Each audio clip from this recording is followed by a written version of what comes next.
Okay, dumako muna tayo sa laway ni Michael Powa.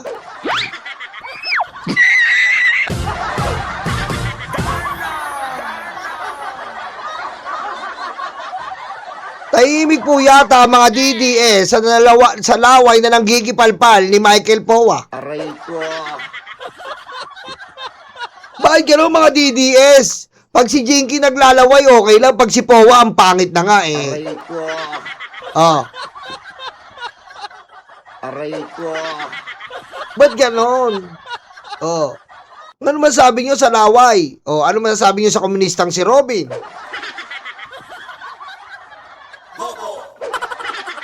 Diba?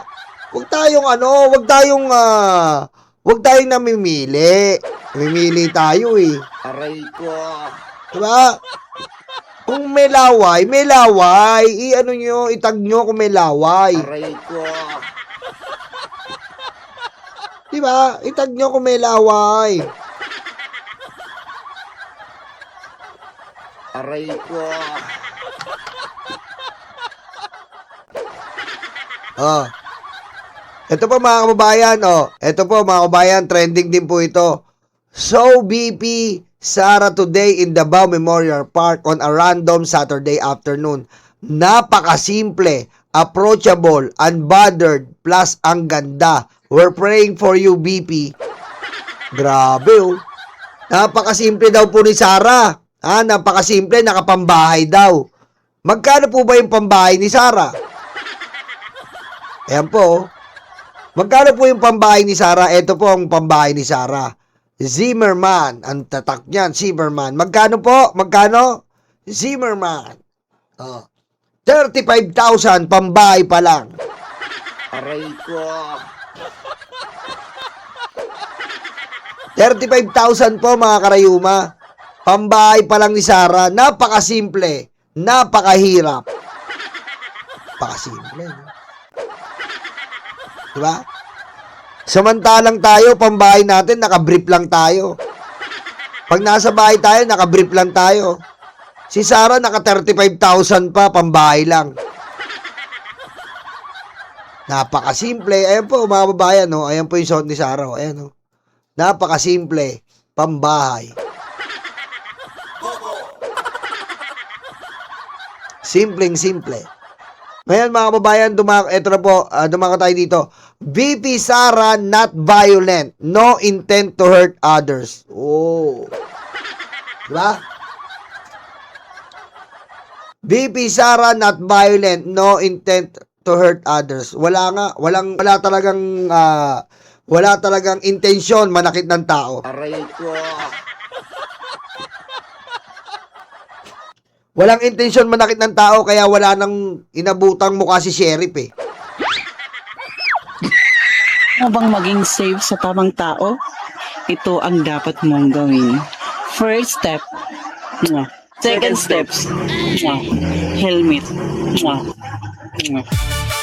Sabi nanay ko, hotdog, ang binili mo potlong, tapos nagreklamo nanay ko, nagalit ka?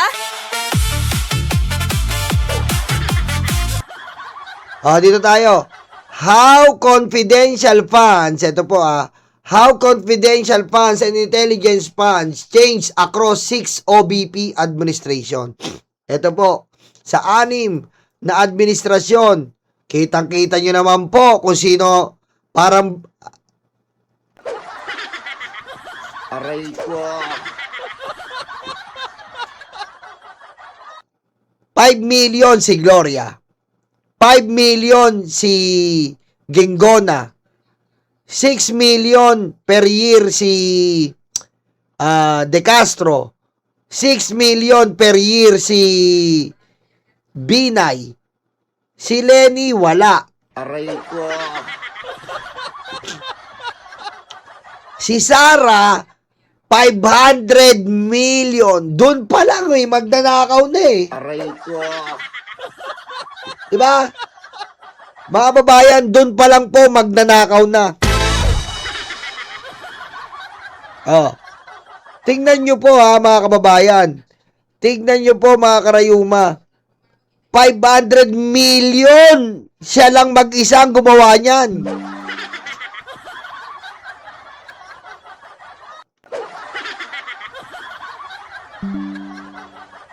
Magnanakaw po talaga.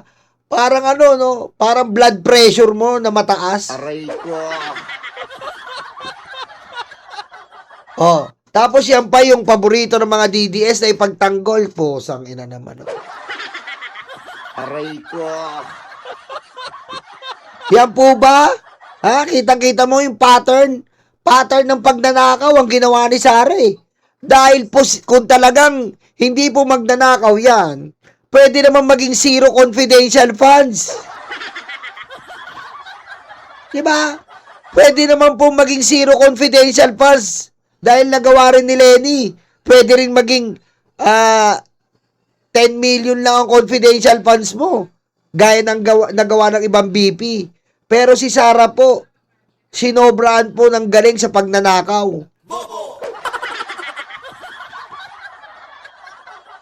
Siya lang ang BP na nagkaroon ng 500 million confidential funds.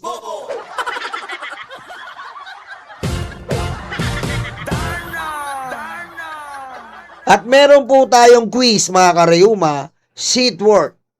Ito po ang impeachment trial week 1. Quiz recap. Ilagay po ninyo ang inyong pangalan, Burat-Buto, Nyolo Burat-Buto. At sama-sama nating sagutin kung nakakasubaybay ba tayo sa impeachment. Okay? Okay, umpisa na natin. Huwag kang mag-alala, ma'am, sa security ko. Kasi may kinausap na ako na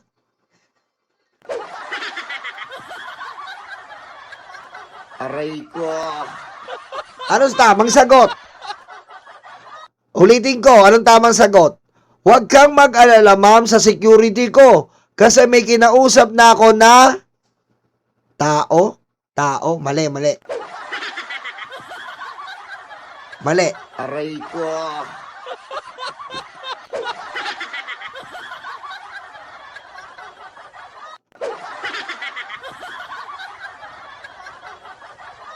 May kinausap na ako na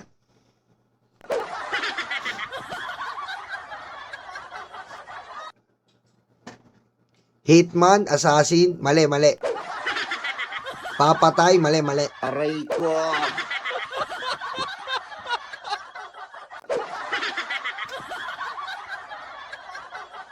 Ang tamang sagot ay tae. Huwag kang mag-alala, ma'am, sa security ko kasi may nakausap na ako na tae. Okay? Sinabi ko sa kanya, kapag pinatay ako, anong tamang sagot? Number 2.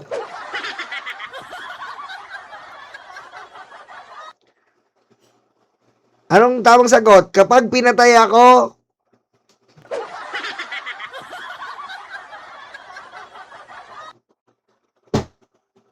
ano? Kapag pinatay ako, hindi, papatayin. Mali.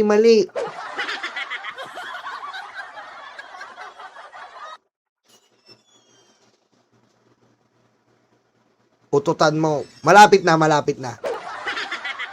Tataihan ko rin. Mali. Ang tamang sagot ay pahiran. May kinausap na ako na tae. Sinabi ko sa kanya kapag pinatay ako, pahiran mo si... Aray ko.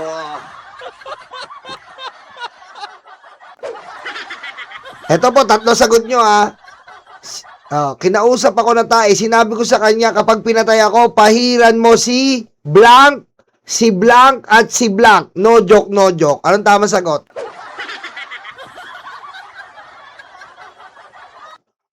Robin? Hindi, mali. Hindi nyo makuha. Ang hina nyo ngayon ha. Aray ko. BBM, Elisa Romuald. Hindi, mali yan. Ako na nga.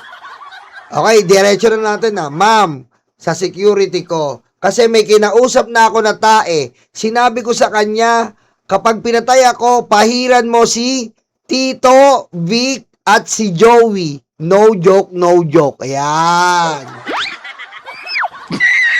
Mo bang maging safe sa tamang tao? Ito ang dapat mong gawin. First step, mwah. Second steps, mwah. Helmet, mwah. Mwah. Sabi nanay ko, hotdog, ang binili mo potlong. Tapos nagreklamo nanay ko, nagalit ka? Aray ko. Alam nyo na, reviewer lang tayo. Week 1 tayo ngayon. Week 2 na. Magwi-week 2 na tayo eh. Kaninong Facebook page ini-livestream ang threat ni VP Sara Duterte na sinabi sa media briefing noong 23 November 2024? O kaninong Facebook page daw? Kaninong Facebook page? Kanino? Seryoso na to. Harry Roque. Very good, Dimoy P. Palakpakan.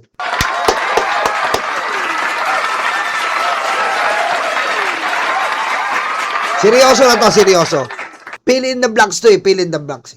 Ano ngayon siya ng gobyerno ang nag-livestream ng statement ni BP Sara na nagsabing, I imagine myself cutting his head off noong October 18, 2024. Aray ko. Ayan.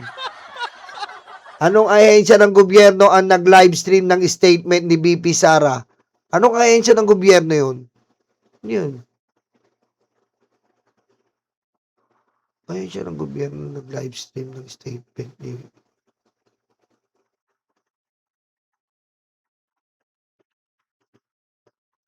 House of Representatives? House of Representatives? OBP, tama, Ma'am Lorna Matipo. Magaling, palakpakan.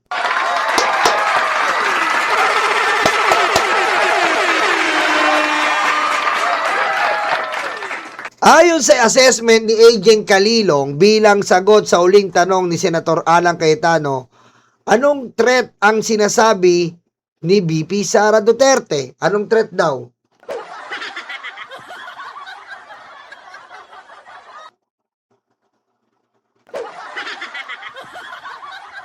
Dali, para talagang nagkakaano tayo, laman.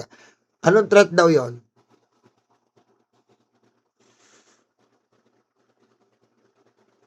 Absolute. Galing. Galing, galing. Rachel Paril, magaling.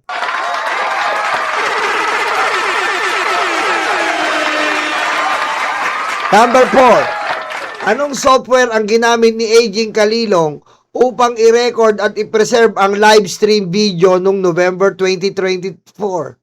Oh, ano? Anong software daw? Anong software?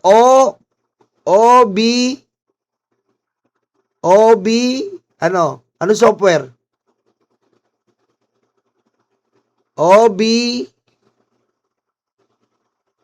Your Filipina page, Mali, hindi OBS.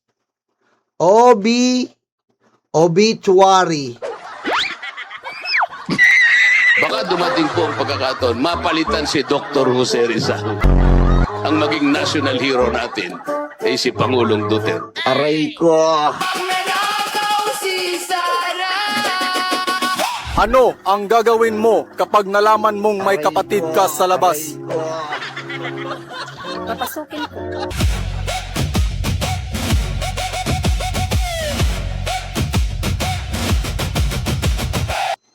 Felipe, Obigaini. Hoy, anong Obigaini? Anong grounds for impeachment sa 1987 Constitution ang basis sa Article 4 threats ng Articles of Impeachment ni VP Sara Duterte? Anong grounds daw for impeachment? Ano yun?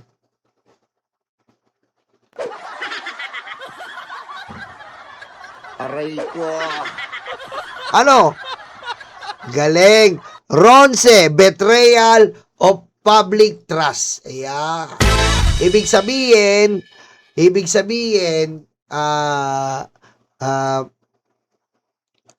betrayal of public trust. Ibig sabihin, basta yun.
kapal ng mukha nang mumumusta pa.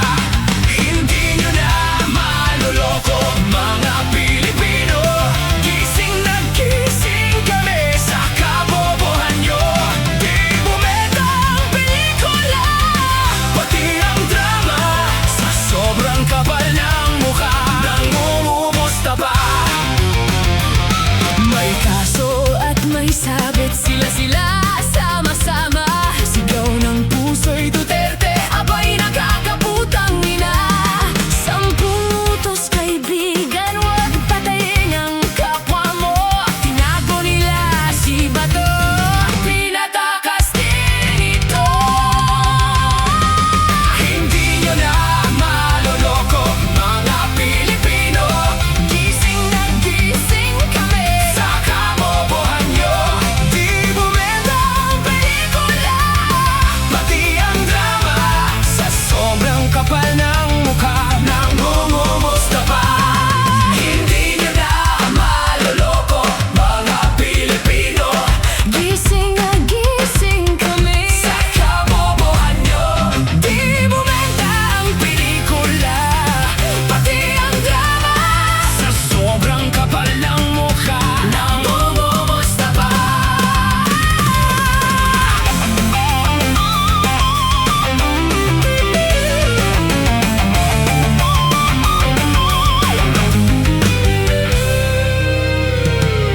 Madudumi ang taktika para lang kay Sara. Taong bayan hindi inisip, taong bayan hindi nadinig. 10 utos kaibigan, huwag magnakaw sa tao. Singungaling